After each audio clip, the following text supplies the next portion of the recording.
Hey guys, Esoteric Empress here, and I am in the flesh talking today about money.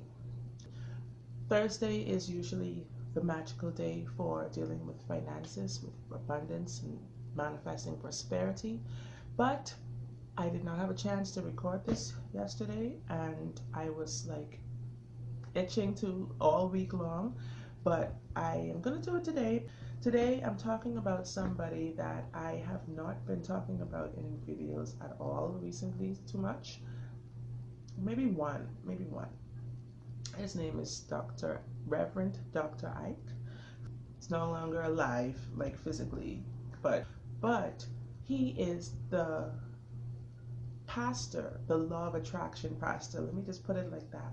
So if you want to find out more about his sermons and lectures and talks and stuff like that, you can go and look it up because he has a lot of videos and stuff still online.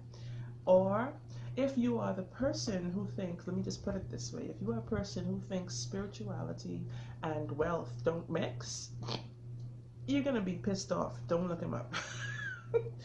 But if you believe that spirituality and wealth and prosperity and abundance go hand in hand and are harmonious and come from all things that are from source, from all things good, then look him up, and I think you'll be very glad you did. When I first found him, I was really like, wow, this guy is like, he's got what he calls, what does he call it? The money attraction complex, the MAC, which we're trying to get to.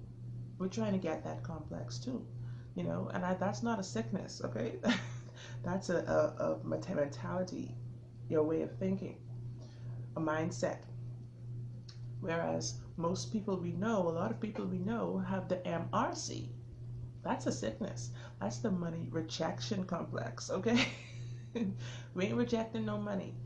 No, we reject bad money. We reject money that comes from harming other people, that comes from taking out of someone else's mouth, that comes from, you know, doing the wrong things to get it. We're rejecting that money. We want good money, okay? All money is not good money, but getting money, there's nothing wrong with. Wanting the desire to get it is nothing wrong with it. Money itself, there's nothing wrong with it. So let's just get into this. This topic today is Reverend Ike's 10 Commandments of Money. I know, right? Sounds so good.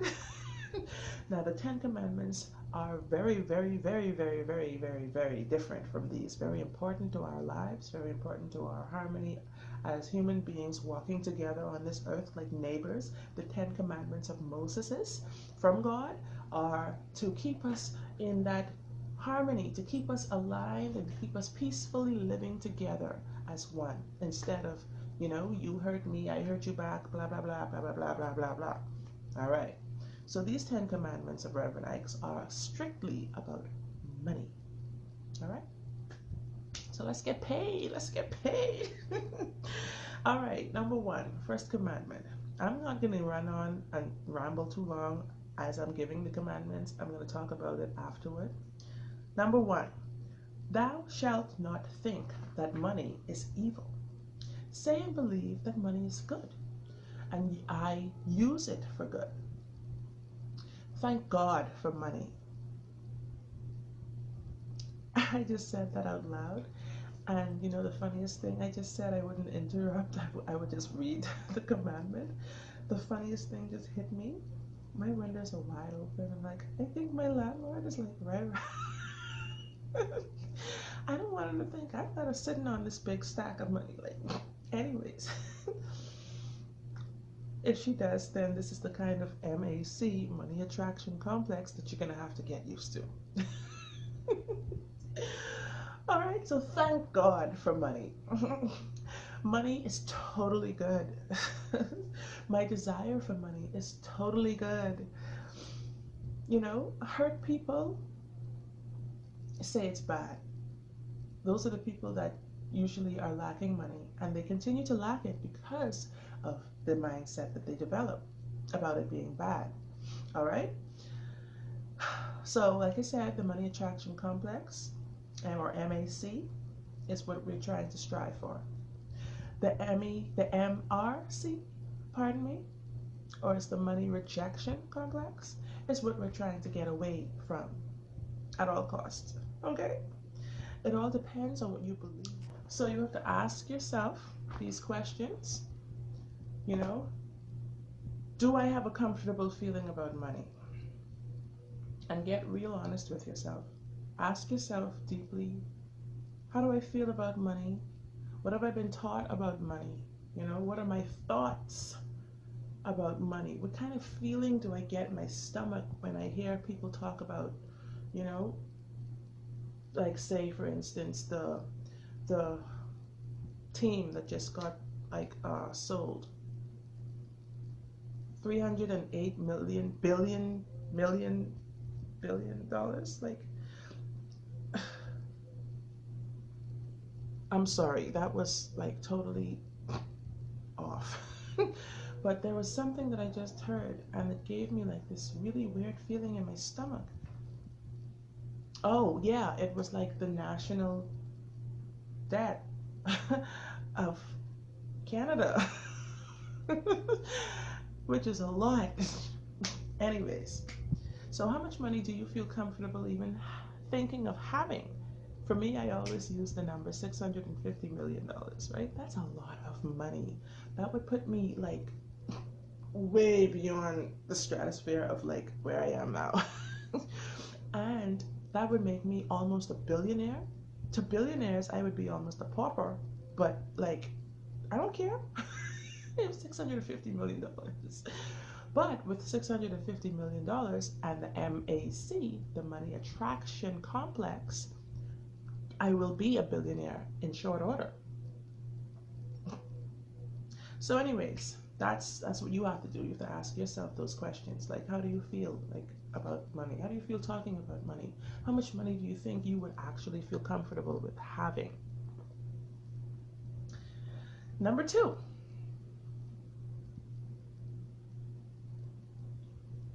Thou shalt not speak evil of money. Oh, before I even get to number 2, I remember there was somebody who I was talking to a long time ago. It's just like an ex-boyfriend or something. It was long before, like, you know, I got married and stuff. And he was like, oh, well, you know, I said, one day, you know, I'm going to be riding in my, you know, top-down convertible and stuff, blasting my music, and nobody's going to tell me, you know, turn it down. And we just went on from that topic, and he started talking about how, oh, well, you know, we were just chilling, so, you know, he didn't know, he just went on rambling and rambling. That's why sometimes you have to shut up, because you say too much about how, I'm never going to be rich, I never want to be rich. That's what he's saying. That's what he's saying.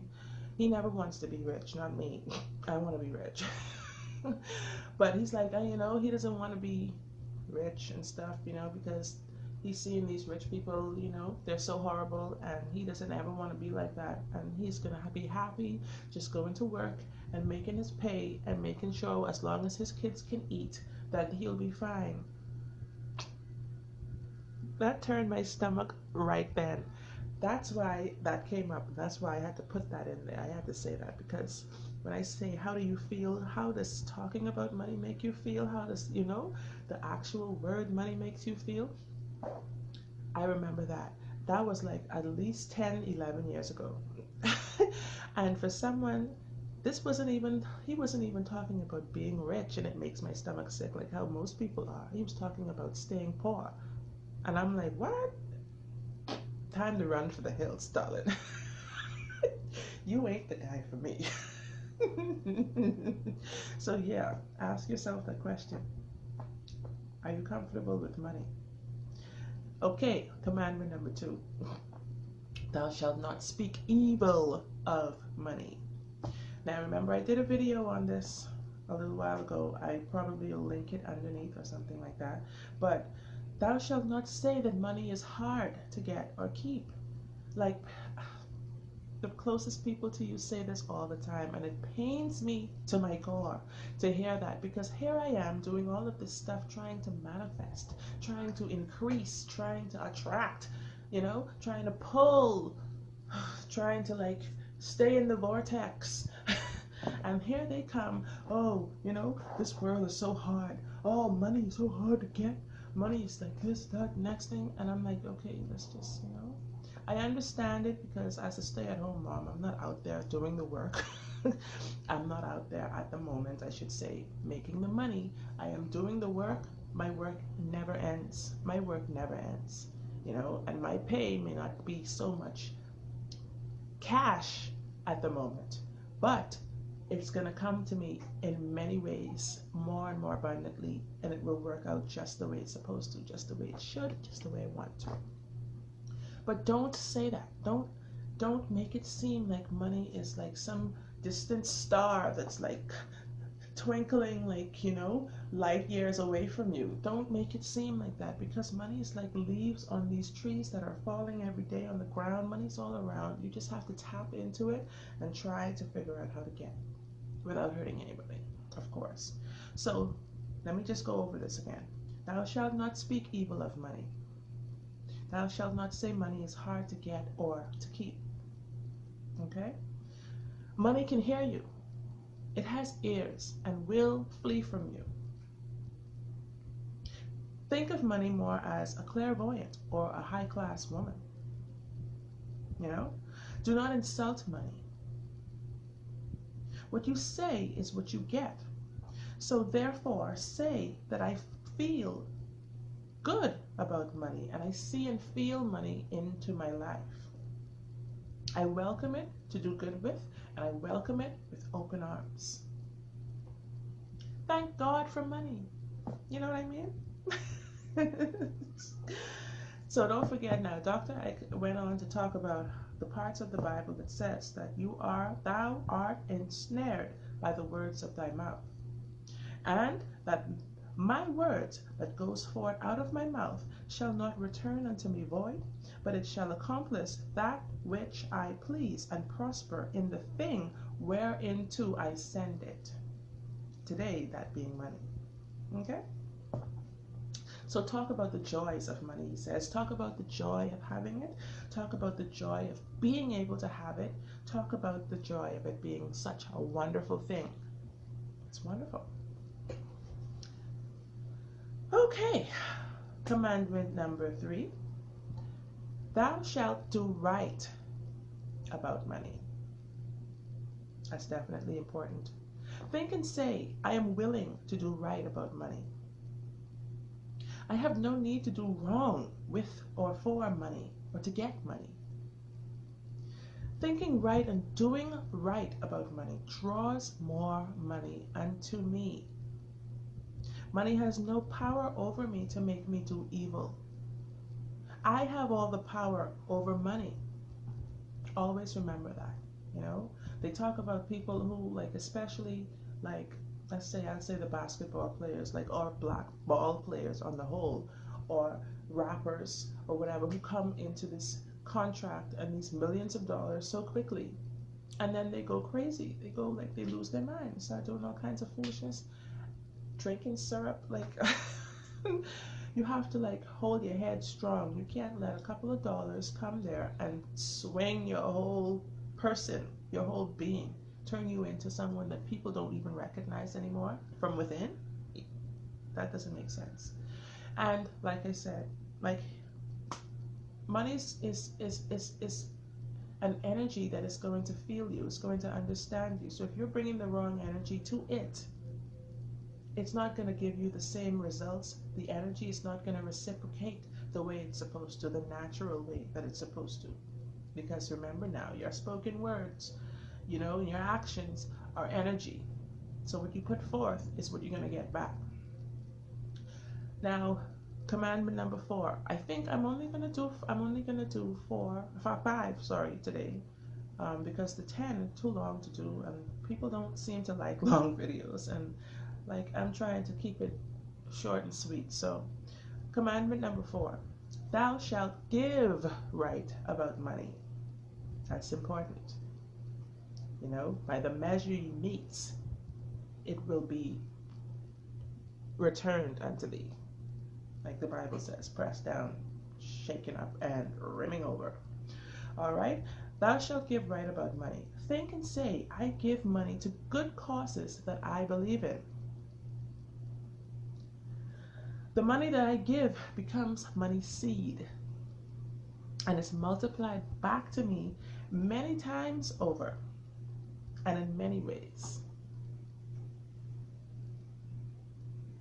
I give regularly and with a system. Therefore, I am blessed regularly. My giving does not cause me to have less. That's important to think about. My giving actually causes me to have more. Remember now, returned, pressed down, shaken up, rimming over. Like it's like, a soda can. It's ready to burst, The returns are going to be favorable if you do what you're supposed to with the money. You follow the principles of money, just like there are laws to the universe. Money falls under those laws, and then money also has its own laws. So you have to follow one set of order and then go to the money order, okay? So giving definitely is better in this case than receiving. Everybody wants to receive, receive, receive. Give me, what's for me? But the giving is the greatest gift because that is the seed. You see? This is awesome. So last but not least, for right now, is number 5 of the 10 Commandments by Dr. Ike. And it is, thou shalt serve money. I said that wrong, didn't I? Thou shalt not serve money. Sorry. But rather, money shall serve thee. That's awesome. Think and say, I am not the servant of money. I am not the servant of money. Money is my loving and obedient servant. This is very important because just like how people say you don't live to eat, you eat to live. You don't live to serve money. You don't live to worship money, okay? Money is there for you. You have the power over the money. Don't ever let the money come and change who you are. Don't let the money come and take away from you more than it has given you. Because money does that. Money has that kind of power if you give it that power. If you give it your own power. Don't do that, Think about it. Like I said, it's an energy. So try to match up that energy. All right? Anyway, guys, I'm going to come back with part 2 because I'm excited now and I'm ready to get into number 10 of these. But that's going to take me at least another 30 minutes to do.